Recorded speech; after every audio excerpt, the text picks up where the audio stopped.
Üçüncü bir sual var ki, namazda ikinci rükətdən üçüncü rükətə qalxarkən, yaxud da birdən ikiyə qalxarkən oturub qalxmasan, yoxsa birbaşa qalxmasan, yəni gözəl olan odur ki, oturub qalxmağın daha gözəldir. Amma belə birbaşa qalxarsansa, o da sünnətdir. Yəni, o da Peyğəmbər sallam, yəni onu da etmişdir. İbn Qayyim elə onu tercih etmişdir.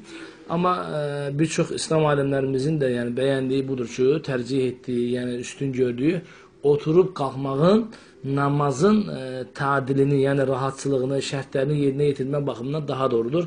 Hətta namazda səhv etməmək baxımından daha doğrudur. Belə ki, insan 2-dən 3-ə, məsəl üçün 2-də oturmalısansa, 3-ə oturmalısan, oturmadan birdən görürsən insan 3-ə qalxır. Amma insan oturub qalxarkən ən azından o vaxt ərzində nə edir? O vaxt ərzində yəni düşünür və onun oturmasına səbəb olur yəni.